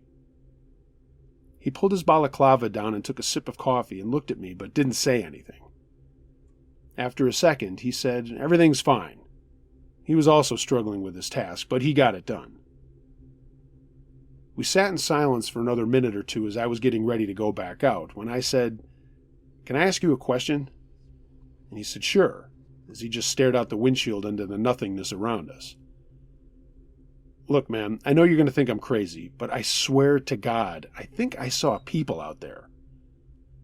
He didn't say anything for a few seconds and looked me dead in the eye and said, "Yeah, so did I." We both described what we had seen, and it was the same thing. 3 people dressed in white winter clothing with no face coverings coming out of the gloom near the rig. I told him that they had pointed towards something that I was messing up, and he nodded and said the same thing. We were completely freaked out at this point, and neither of us wanted to go back out there, even though these people or whatever, they didn't seem like they were going to attack us or anything crazy like you hear on some of these stories on the horror channels. But I'm getting ahead of myself, as you'll hear. I said, "Well, I better get back out there," and he said, "Look, man, be careful." We always told each other to be careful, but for some reason this time it sounded a little different. Again, neither of us wanted to go out there. I got geared up and stumbled back towards the rig for my next task, but didn't get started right away, and looked all around me wondering if these people or whatever they were coming back. I got my task done and started to get ready to go back to the truck, and as I was walking towards it looking for the wind-blown footprints in the snow, I picked my head up and stopped. The 3 figures were now standing between me and the truck. Their faces did not look as happy as they did before. Now they looked kind of angry. They stood there looking into their eyes, and eventually they made a turn and again walked backwards into the wind and disappeared. I basically ran back to the truck and jumped inside and told Joe what I had just seen. I said the first time they looked happy, but this time they didn't. He didn't say anything and didn't really know what to do, neither did I. He got ready for his time out there again. This time I was the one to tell him to be careful. Something was not right out there, and I said if you see them again, maybe we should radio it in. Joe didn't say anything in response and went outside. I was now very bothered. I kept tapping the radio, wondering if I should call in, but being the rookie, I was not making a move. I didn't want anyone to think I was crazy, and I certainly didn't want to jump over the chain of command. Joe had been doing this for a lot longer than me, and I was following his lead on pretty much everything. He got back after his time out in the weather and sat in the truck. I knew it was only a matter of minutes before I had to go back out there. But this time, Joe touched my arm with his glove and said, "Hang on a few minutes." I asked what had happened, if he had seen those things again, and he nodded. He said that one of them was trying to say something to him, basically yelling into the wind with no sound coming out, but he gathered that they were not happy with us being out there. Of course, this scared me even more, and I was really afraid to go back out. And I said, "Man, maybe we should radio this in." And Joe shook his head and said, "No way, man, they'll think we're crazy." I could tell he was coming up with some reason for us to shut it down for the day and go back to the hut. After a few minutes, I got myself together and went back outside. And by now it was getting a little bit lighter out. And like a little kid, I thought maybe in the daytime these things wouldn't come out, and they only came out when it was dark. Don't ask me where I got that from, it was just stuck in my head. I started off towards the rig, now being able to see it a little bit more in the growing light. But before I could get up to it, I saw the 3 figures run about 8 feet in front of me into the wind. They ran right out in front of me between me and the rig, and I stopped terrified in my tracks. After a moment, I moved forward and noticed they had left no footprints. I basically ran to the rig, got my stuff done, only thinking about getting back to the truck and to Joe. I did my task and ran back to the truck without seeing them again, and I told Joe what happened, and then I noticed they weren't leaving any footprints. Clearly we were seeing something, but we had no idea what it was. I mean, they couldn't be human. They weren't leaving any fucking footprints.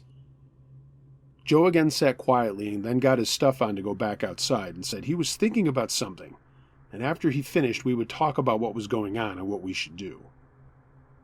And just as he turned for the door, he stopped. Right outside the truck door, on his side, stood the 3 figures. They were all looking in at us, and their faces were now not just looking angry. I mean, we could see the anger and the fire in their eyes as they looked at us. I gave out a yell when I saw that they were that close, and Joel told me to shut the fuck up. He started to open the door, and that's when we heard and saw them open their mouths and start this unbelievably loud, low bass-like moan. Joe immediately shut the door, and the three figures backed up away from the truck, out of sight. That was it. Joe picked up the radio and called the hut, first to talk to Mark, then got headquarters on and said there was an issue out there with our rig. Our foreman asked what was going on, and we gave him the appraisal of what we had accomplished so far. And then after a long pause, Joe told him about these figures we kept seeing. The foreman's name was Trask, and Trask basically said, "Yeah, you guys are a little crazy. Maybe you just need some rest." He said there was no way in hell anyone could be out there, and no one could survive even if they were. But he didn't sound like he was accusing us of anything. I mean, honestly, it sounded like he was saying it because someone else was either near him where he was, or maybe it was just someone else in his office. We asked him to advise us, and he said finish up 3 more tasks apiece, and that would be enough for the day. After a moment of silence, he radioed back and said, "Just be safe and get back to the hut."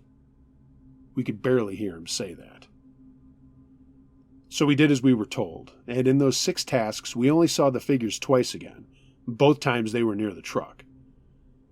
By now it was light enough outside that the whiteness of the dark was now just totally white. I hope that makes sense. Joe took the wheel and got us back to the hut, and we immediately made sure the truck was parked properly, and then we went inside to the warmth. Mark was sitting there drinking coffee and watching a DVD. He looked at us, and right away we realized he had been listening to the radio in our transmission with headquarters. He said, "What did you guys see out there?" We told him, and he said he didn't think we were crazy. He actually thought he had been going crazy. We asked him why, and he said that repeatedly while we were out at the rig, someone had been coming up and pounding on the door of the hut. But every time he opened it, he could only hear a weird moan and see 3 figures standing just out of reach of his flashlight.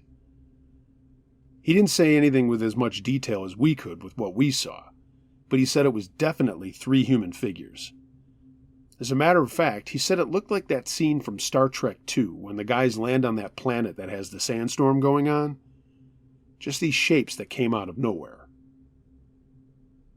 A little while later, we got a call on the radio. It was Trask. He asked how we were doing, and we told him about what Mark had seen, too. He said, "Hang on for a second." We could tell he was either getting someone away from him or he was getting away from where he was. He again asked if we were okay and told us that he believed us about what we had seen. He had seen the same sort of thing years earlier when he worked out there with his partner at the time. He told us that we were taking a day off early, and we were going to take the next day off as scheduled. He was going to send another crew of guys our way. We asked him what was going on, and he said, "All I can tell you is that you're not to go out of the hut." He said to just take it easy and everything would be fine. He was right.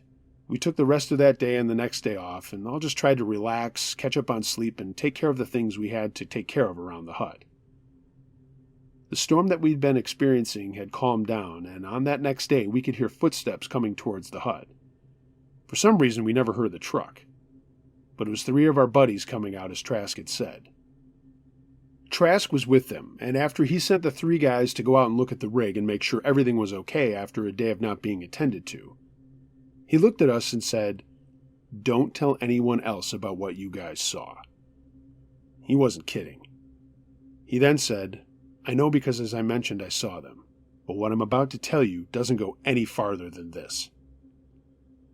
In the time that he had seen them, he and his partner had not been as chicken shit as me and Joe. They repeatedly attempted to talk to the figures to the point where his partner got a shotgun out of the truck. We all had shotguns in the trucks. And his partner had followed or tried to follow the figures into the snowstorm they were experiencing. Trask leaned towards us and said, "The last I heard was 2 shots from that shotgun, and I never saw my partner again." We couldn't find his body. After the storm lightened up, we took 3 days and countless kilometers in every direction, but we never found his body. The company kept everything hush-hush, and that's when I was promoted. Don't bring this up to anyone. It's not supposed to have happened. My partner had no family, and no one ever knew what happened to him. All I know is that no one has reported those figures until now. And I know in my heart of hearts, if you guys had stayed working out there, you might have gone down the road my partner went down. Then he stood up and followed the other guys out to the rig. That was it. That was the explanation we got. We never heard anything else about this, and we never looked into anything else either, and nothing else happened for the rest of that winter. I eventually got out of that end of the business, and I now work on the corporate side in the finance department. From time to time, I do have to interact with the roughers, and every time I do, I think about my time out there. No one's ever mentioned anything like that to me again. Trask is now dead, and I lost track of Joe over the years. I have no idea what happened to him, and I'm sure it's just life moving us apart, but sometimes in the middle of the night, I wonder if he's seen what I have in the quiet of my neighborhood. I never saw those figures on the job again, but I have seen them in my home life. Sometimes in my backyard, sometimes way off in the distance on a hunting trip, and I wonder if Joe has seen them too. But I wonder if Joe is not as smart as me. I mean, I never went after them. I'd like to think Joe hasn't either, but who knows? The story is completely legit, and I'm sure I'm speculating about Joe. I mean, for all I know, he's fine and living his best life wherever he is. It's been a while since I've seen those figures, and I don't know who they are or what they mean, but I am convinced that they are some kind of harbinger of something bad, and I avoid them whenever I do see them. No one in my family has seen them, including my wife and 4 kids. I don't talk about it much, but I thought I would share my story with you and your listeners. Thanks.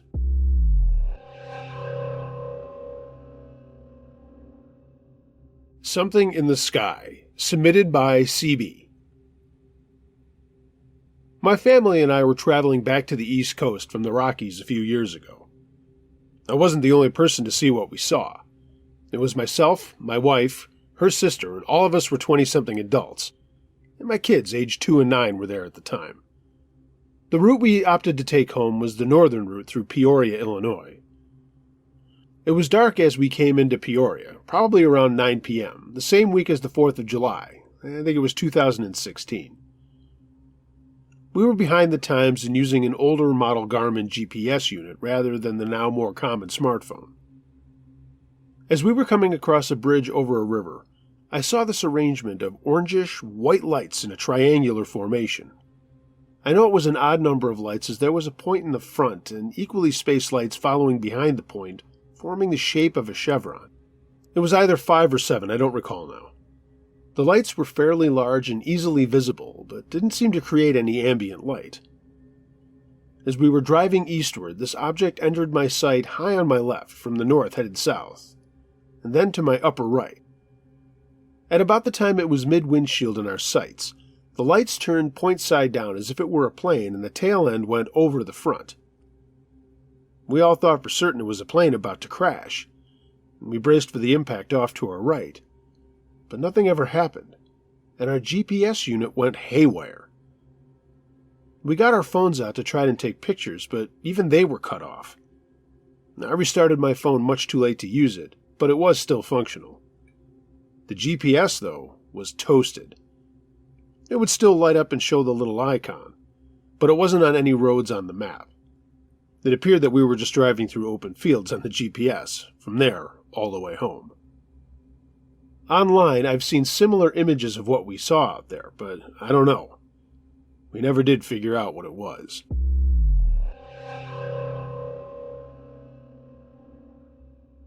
A cautionary tale, submitted by Anonymous. I'm a 21-year-old female, but this story starts when I was 16. I will stay anonymous for this because of the legal things involved. At the time, I was a sophomore in high school, and I had transferred from an advanced course to the standard equivalent due to mental health issues. My new class, which I started towards the end of the school year, was taught by a student teacher. I had a total of 2 conversations, if you can call them conversations, with this man while he was my teacher, and I never even bothered to learn his name. The first conversation we had consisted of him asking why I had switched courses and me answering honestly that the stress of the harder course along with my current struggles with depression and an eating disorder was just too much. Weeks later, we had our second conversation. He held me back after class to tell me that he had graded our exam. He had removed the questions I had gotten wrong, and he claimed that if I had gotten the questions wrong, it must have been a poorly written question. Looking back on this as an adult, I can see the red flag that was there. But as a suicidal 16-year-old, I just took it as a compliment and smiled and walked away. His student teaching placement at my high school ended. I gave him a goodbye present because I felt bad that our class had been assholes to him the entire time he was at our school. It was just a kind gesture, and I figured I'd never see or hear from him again. I mean, he was nothing special. But little did I know that he would brainwash me into thinking otherwise. I hate to give away the point of this story, but it needs to be said before anyone has the chance to romanticize this. If you take anything away from this story, take away this. Kids and teens, that older person that gives you special attention or says you're mature for your age or that age is just a number, that person's a predator. No matter how wonderful of a minor you are, you're a minor, and that adult should not be interested in you. And for God's sake, do not trust a person who demands your relationship to be a complete and utter secret.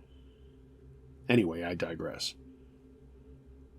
I was doing schoolwork later that day, his last day, and I got a notification that someone had requested to be my friend on Snapchat. I accepted the request, and there was a message from the account thanking me for the gift. Connecting the dots, I responded, apologizing again for how the students had treated him. He thanked me again for treating him well and let me know that he timed his lectures based on how fast I took notes. Again, red flag. But I was in such a bad place in life that I was enjoying the idea of being special. He was 22 years old, a nearly 7-year gap between us. We began talking non-stop, but not without him making me promise to keep my relationship with him a secret. He told me he loved me, that I was his soulmate. I'd never felt happier. I watched his college graduation online instead of in person since he wouldn't let me meet his family or friends, for obvious reasons. He had a live-in girlfriend who he eventually claimed to have broken up with, for me. There is so much I could say about a relationship, but I'll try to keep it to the main points. I found out that he got my social media information by going through his supervisor's computer to find my full name and address, and then internet stalking me. I was so brainwashed by his grooming that I found that endearing rather than scary and creepy. He lived over an hour away, so he looked for apartments near my house. He said he'd follow me to college. He made me meet up with him in places where no one knew we would be. He spoke to me the way he spoke to his dog. He guilted me into sending nudes and having phone sex with him. He hit me, he molested me, and he raped me. I froze and couldn't defend myself like I would have liked to. I was in broad daylight in a public place, in my car, in a jumpsuit. I'm adding those details to show how it does not matter what you do. The assaulter is completely to blame, not the victim. After he raped me, he immediately flipped the script. He started crying about how he was so damaged and worthless. Also crying, I told him to get out of my car. He did and watched me drive off. That drive home was the first time I seriously considered ending my life. I was so brainwashed that I convinced myself that everything was fine and nothing bad happened to me. I repressed those memories. It took 2 years for the memories to resurface and for me to get the guts to report him to the police. I'd realized that what he did was criminal, but he still had such a hold on me that I didn't want to break my promise to him, that I wouldn't tell. But I had to. I had to make sure that he never did this again to another kid.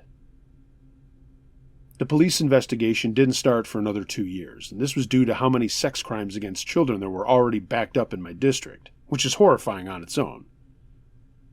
He was not sentenced for another year after that, and his lawyer played dirty. The case would have taken much longer if he had not accepted a deal. He ended up with no jail time, but is a registered sex offender for life, and had his license to teach revoked.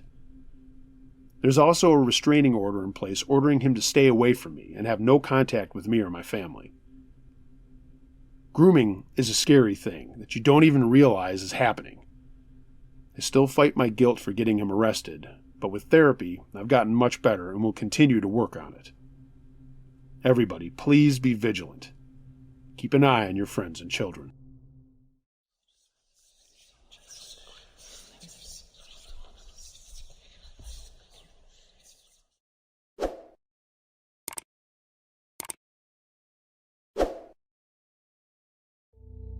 Hey gang, thanks for listening to this episode.